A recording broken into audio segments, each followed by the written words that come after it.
The Legend of the Teenage Mutant Ninja Turtles.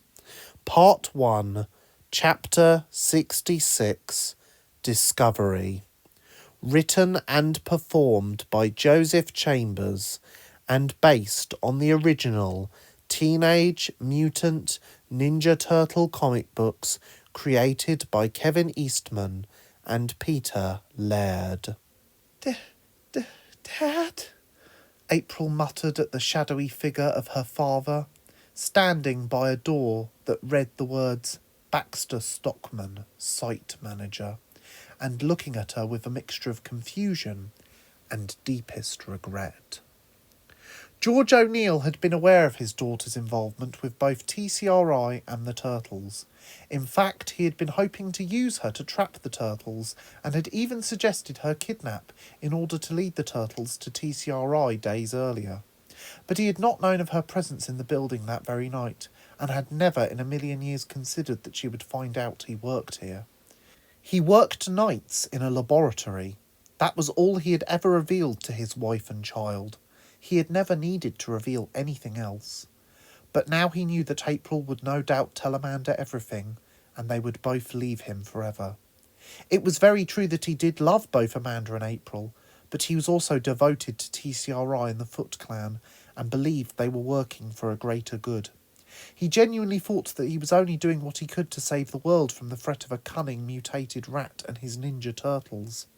Their recent attacks on TCRI property had only cemented these false thoughts further in his head. April couldn't speak.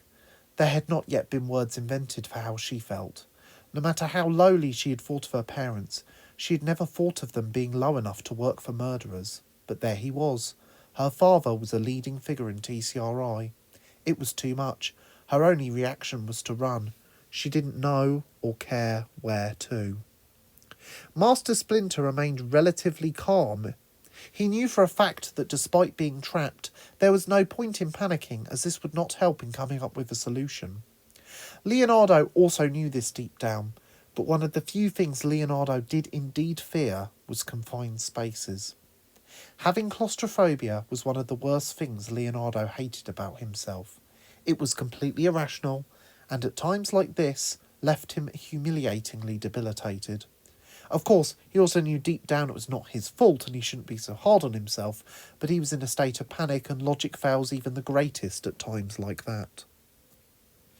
Master Splinter noticed his son was looking a tad peaky and reassured him, "There is nothing to harm you here. We are both going to be absolutely fine."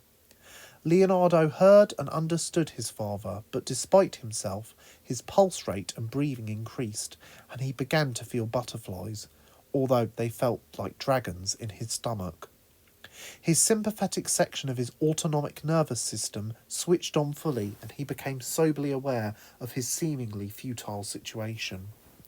Despite being calm, Master Splinter could not focus on finding a way out of the air vents because he was worried for his son's mental well-being.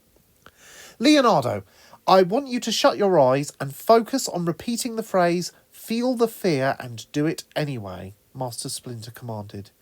"Is that really gonna help us now?" Leonardo impatiently snapped, failing to see how his dad was being helpful. "Yes, now feel the fear and get on with it already," Master Splinter snapped back. Leonardo repeated the phrase softly and felt his parasympathetic nervous system restoring his digestive functions and reducing his heart rate. "And if you see fit to take further advice, try breathing through your nose for 4 seconds and out of your mouth for 4 seconds, Master Splinter added, before saying to himself, "Now on how to get out of here." Donatello and Raphael had successfully escaped from the ninjas and were now back sprinting at a hefty pace towards the main computer banks of TCRI. Between April and themselves, they had managed to draw the majority of ninjas and workers away from their path of trajectory. "You know how to dismantle this thing, right, Donnie?" Raph asked as they sprinted through the dark corridors.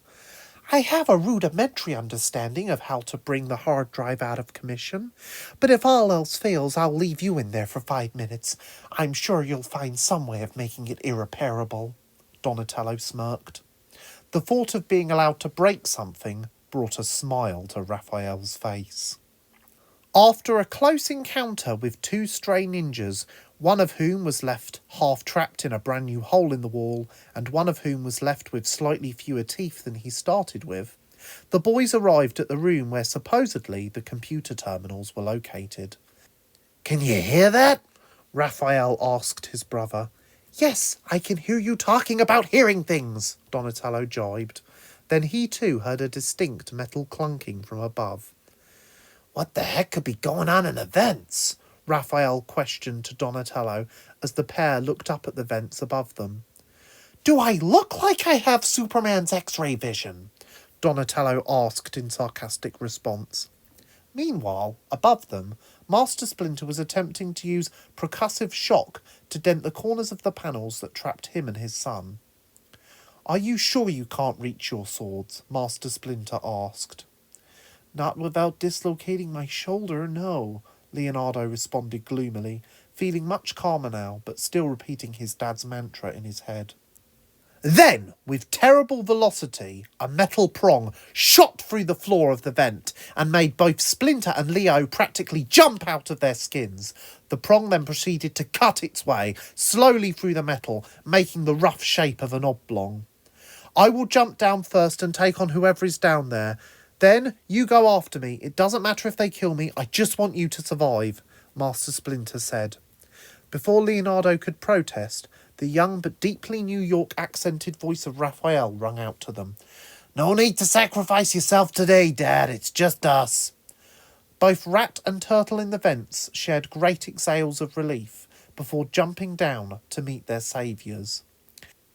"Whilst I am grateful for you finding us, I have to ask, why are you in this part of the warehouse?" Leonardo quizzed. "This is where you told us to go," Donatello answered. Master Splinter then pointed out, "You are holding your shell cell upside down, my son." Donatello looked down at the device and realised on closer inspection that his father was right. How could he not have noticed? "Moronic dumbass," Raphael complained.